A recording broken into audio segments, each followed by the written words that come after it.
To an Inconstant One.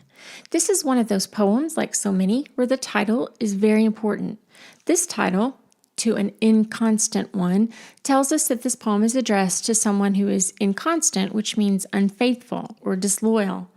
So with that in mind, let's read through this poem quickly and notice that this is using an older form of English where you is replaced with thou and yours with thine, and art is are, wast is was, etc.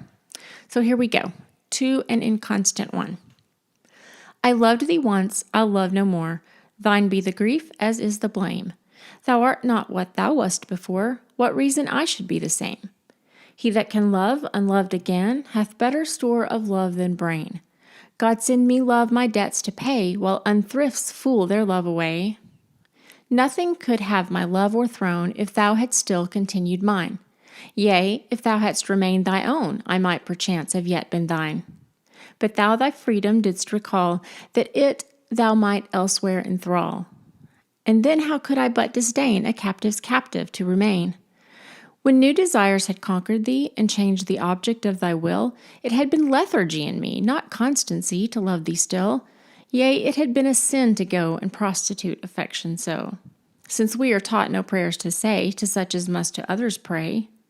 Yet do thou glory in thy choice of his good fortune boast. I'll neither grieve nor yet rejoice to see him gain what I have lost. The height of my disdain shall be to laugh at him, to blush for thee, to love thee still, but go no more a begging at a beggar's door. Now let's move on to the questions.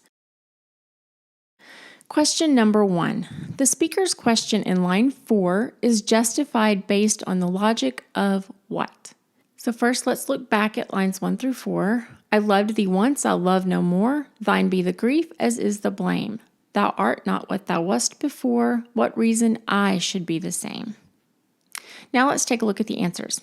A. Reverse psychology. This involves attempting to get someone to do or think the opposite of what one is actually proposing, and that's not what's going on here. The speaker is stating his own former and current thoughts and actions. He used to love her, this inconstant or unfaithful person, and now he no longer does so. And he's blaming her for it. Then he goes on to tell her that she has changed and asks her why he should be the same since she's now different. There's no indication that he's trying to get her to do anything at all in line 4 with his question, let alone try to get her to do something that would be the opposite of what he's saying somehow. So this answer is not supportable. Cross out A. B. Mutual consensus. This involves 2 or more people coming to an agreement, and he's not appealing to that in line 4. He said that she changed and implies that he also changed, but it's not because they mutually agreed to change. He's asking why, since she changed, he should not change as well. So his change is because she changed, not because they agreed to do it together. B isn't a supportable answer, and we can cross it out. C. Ends justifying the means. This involves the idea that questionable or bad actions or means are all right as long as the result of those questionable or bad actions, the ends, is a positive outcome. That's not what's going on here either. You might think that the lover's questionable action of changing led to the speaker's change, but in justifying the means implies that the person doing the means, however bad, is attempting to bring about the end because it's good. We can't assume that the former lover changed so that the speaker would change, nor can we assume that his change is a positive end. This is way too convoluted, and it's not correct. So let's cross out C and move on. D. Trial and error. This involves trying something to see if it works, and then trying something else if the first thing doesn't work. This doesn't fit line 4, so cross out D. E. Reciprocal action. If you know that reciprocal means given or done in return for something, then you will probably have gotten this question correct pretty quickly. The speaker is saying because his former lover changed, he is within his rights to change as well. So he is reciprocating her actions or feelings in kind. The correct answer is E. Reciprocal action. Question number 2. In line 5, the speaker refers to one who what? So let's look at line 5 and then at the line that follows to get the complete thought. He that can love unloved again hath better store of love than brain. And turning to the answers, we see the first one is A, basically considers himself unworthy of love. He that can love unloved again doesn't really say anything about whether or not the person in question considers himself unworthy or not. He might, but we can't tell from that line. The answer goes beyond the scope of the line. The line doesn't give us a why, it only gives us a what this hypothetical person does, not his reasons for doing it. So we can eliminate A. B, continues to love someone who no longer loves him. This seems better. This doesn't take us outside of the scope of the line. He that can love unloved again can certainly be interpreted to be talking about someone who loves another person who doesn't love him back. He loves when he is unloved again. So this answer works. C, falls in and out of love repeatedly. Now it's important to understand that the phrase unloved again, those two words are grammatically joined here. If the line were saying loved again, as in the person loved again, there would have to be a set of commas around the word unloved. It would have to read, he that can love unloved again. Since those commas aren't there, then we're not talking about someone who loves again or loves repeatedly. Instead, we're talking about someone who is unloved again, which can mean either he is repeatedly unloved or that his love is not returned, as answer B suggests. So grammatically, this sentence doesn't allow for the interpretation that this person falls in and out of love repeatedly. So we can cross out C. D, consistently falls in love with those who spurn his affections. Again, the same problem applies here. Grammatically, we're not talking about a pattern of falling in love. We're talking about possibly one instance of this person not having his love reciprocated, or less likely, but possible, that he has been unloved repeatedly. But we don't have anything about repeatedly falling in love. The answer choice, like answer choice C, is designed to see if you were understanding the grammatical function of the word again as it's used here. So D is incorrect, and we can cross it out. E, tends to love those who are rejected by others. This answer has the same problem, only it's more convoluted. There isn't a tendency to love established here, which is what you might think if you're not correctly determining the way the word again is functioning in this line. And we certainly don't have anything that indicates that this person loves anyone who has been rejected by others. So this answer is completely unacceptable. And the best answer is still B, continues to love someone who no longer loves him. Question number 3. In context, store in line 6 most nearly means what? So taking a quick look back at the lines, we see that this is talking about the line directly after the one we just looked at. He that can love unloved again hath better store of love than brain. So now we know what he's saying in line 5. Let's put that together with line 6, and it goes something like this. He who continues to love someone who no longer loves him hath better store of love than brain. And let's put a blank there and see which word makes sense. Hath better memory of love than brain? Hath better quality of love than brain? Hath better knowledge of love than brain? Hath better supply of love than brain? Hath better state of love than brain?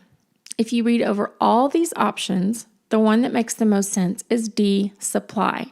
The speaker is saying that someone who loves someone who no longer loves him has a better supply of love than he does of brains. Or in other words, such a person isn't very smart. So the correct answer is D, supply. Question number 4. The second stanza, lines 9 through 16, suggests a relationship between what and what. Let's read over that. Nothing could have my love o'erthrown if thou hadst still continued mine. Yea, if thou hadst remained thy own, I might perchance have yet been thine. But thou thy freedom didst recall, that it thou might elsewhere enthrall, and then how could I but disdain a captive's captive to remain? And let's look at the answer choices. A, fate and free will. Well, we have the idea of free will here. The speaker tells his lover that she recalled her freedom so that she could get involved with someone else, and her new lover is her choice. So we have people making their own choices, which indicates free will. However, there isn't anything about fate in these lines, and if one part of the answer is wrong, then that answer can't be correct. So cross out A. B, autonomy and possession. Autonomy refers to individual freedom and choice, and we just saw that there's definitely that going on here. In these lines particularly, the speaker mentions his lover recalling or taking back her freedom. So there is certainly the idea of autonomy. So let's look into possession. We have this line here where he says, if thou hadst still continued mine, yea, if thou hadst remained thy own, I might perchance have yet been thine. So mine, thine, thy own all indicate possession. If his lover had continued to be his lover, or if she had been her own person, he might still have been hers. Then he talks about not wanting to be a captive's captive, or captive to someone who is captive to someone else, which again carries the notion of possessing someone. So B, autonomy and possession, is a good answer. C, companionship and loneliness. You might say that there's something about companionship here because he's talking about a lover, possessing a lover, which entails companionship, but there isn't anything specifically to indicate loneliness, so we can eliminate C. D, fantasy and reality. No, there isn't any indication that part of what he's saying is fantasy. As far as we know, he is dealing in reality only, so cross out D. E, spiritual and physical love. There is no distinction here between spiritual and physical love. This could be physical love he's talking about, or spiritual, or a combination of the two. We have no way of knowing for sure from these lines, so this answer is insupportable. Cross out E. And the best answer is B, autonomy and possession. Question number 5. Which of the following best paraphrases lines 11, 12? And the lines in question read, yea, if thou hadst remained thy own, I might perchance have yet been thine. The clearest part of that is the second line. I might perchance have yet been thine. Perchance means possibly or perhaps. Thine means yours. So he's saying, I might possibly yet be yours, or I might possibly still be yours. If we look at the answer choices, we can see immediately that A, if you had not kept to yourself, I might have known you better, won't work because the second half of that answer doesn't fit with what we know. So cross out A.